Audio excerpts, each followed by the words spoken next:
बंजा रे बंजो ओना रे बंजा, ओना रे आना रे ओना रे बंजा। मैं इस कमीने को नहीं छोड़ूंगा, चाहे कुछ भी हो जाए।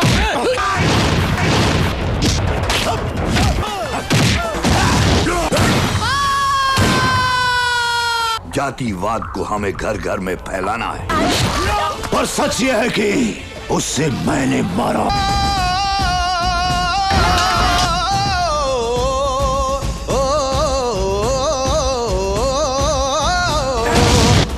आज के बाद इन जैसा कोई भी आया तो उसका यही अंजाम होगा। आप पार्टी के संयोजक अरविंद केजरीवाल ने बीजेपी पर झुग्गी झोपड़ी वालों को जमीन हड़पने की साजिश करने का आरोप लगाया है। केजरीवाल ने बीजेपी को मामा मारीच की संज्ञा देते हुए झुग्गी वालों के खिलाफ साजिश करवाने का दावा किया है। और यहाँ पे अगर झुग्गी वाले बैठे हो उनको मैं सतर्क करना चाहता हूँ। आजकल ये बहुत इनको झुग्गी वालों से प्यार हो गया, झुग्गियों में जा के सो रहे हैं ना। 10 साल नहीं सोए, अभी 1 महीने से जा के सो रहे हैं। इनको आपसे प्यार नहीं है, इनको आपके वोट से प्यार है। और चुनाव के बाद ये आपकी सारी जमीनें बेच देंगे अगर आपने गलत बटन दबा दिया तो। इनकी नजर आपकी जमीन के ऊपर है। ये जमीन सारे झुग्गी वालों को 1 साल के अंदर खत्म कर देंगे।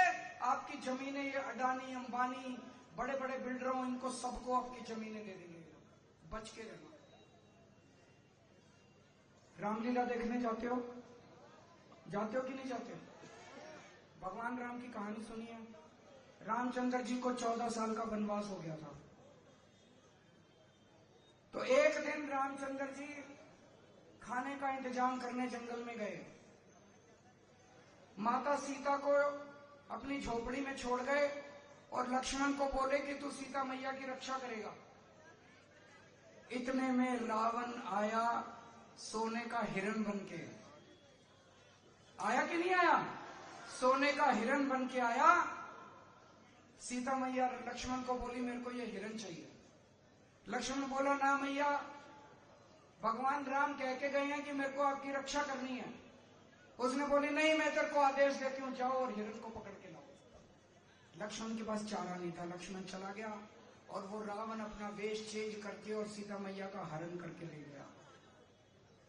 ये बीजेपी वाले भी उस सोने के हिरण की तरह हैं। इनके चक्कर में मत आ जाना, नहीं तो हरण हो जाएगा आपका। इनके सोने के हिरण के चक्कर में झुग्गी वाले ना पड़ जाएं। ये आजकल आ रहे कैरम खेल रहे हैं आपके बच्चों के साथ, फोटो खिंचवा रहे हैं आपके बच्चों के साथ। यही चुनाव के बाद आपकी झुग्गी बुलडोजर लेके आएंगे झुग्गी तोड़ने के लिए।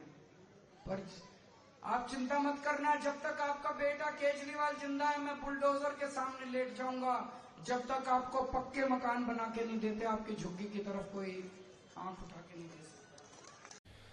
देखिए, अरविंद केजरीवाल जी एक चुनावी हिंदू हैं।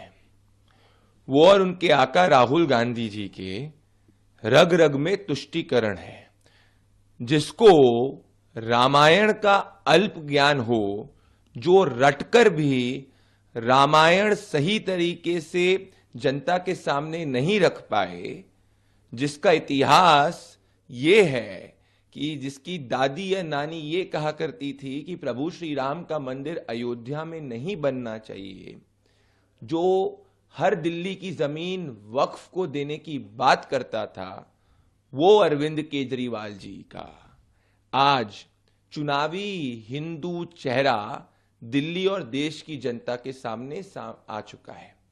इससे यही साबित होता है कि जिसको रामायण का ज्ञान ना हो, जिसको अयोध्या में प्रभु श्री राम के मंदिर से चिढ़ हो, जो दिल्ली की हर जमीन वक्फ को देना चाहता हो, जो 10 साल तक जिसको पुजारी नहीं याद आए हो, जो सिर्फ और सिर्फ तुष्टीकरण करता हो और जो रोहिंग्याओं को बैक करता है, वैसा नेता सनातन के खिलाफ है और देश के हिंदू और एकता के खिलाफ है। इसीलिए इन सबको चिढ़ थी, एक है तो सेफ है से। आज ये साबित हो चुका है कि अरविंद केजरीवाल जब सुबह उठकर घोषणा करते हैं, भाषण देते हैं या कुछ भी हिंदुत्व पे ज्ञान देते हैं, वो रात को रटते हैं। उनको एक टीचर आता है जो लाइंस रटवाता है, परंतु जब अंदर के तुष्टीकरण की सच्चाई सामने आती है तो वो रटी हुई लाइन भी जनता के सामने सही तरीके से नहीं रख सकते। आज जनता जान चुकी है कि सनातन की रक्षा अगर कोई करता है, सनातन के प्रति कोई प्रेम और सम्मान रखता है, वो आदरणीय प्रधानमंत्री नरेंद्र मोदी जी और भारतीय जनता पार्टी रखती है। और अगर सनातन का कोई अपमान करता है, कोई अगर चुनावी हिंदू है, तो वो अरविंद केजरीवाल जी और ये राहुल गांधी वाले अलायंस है।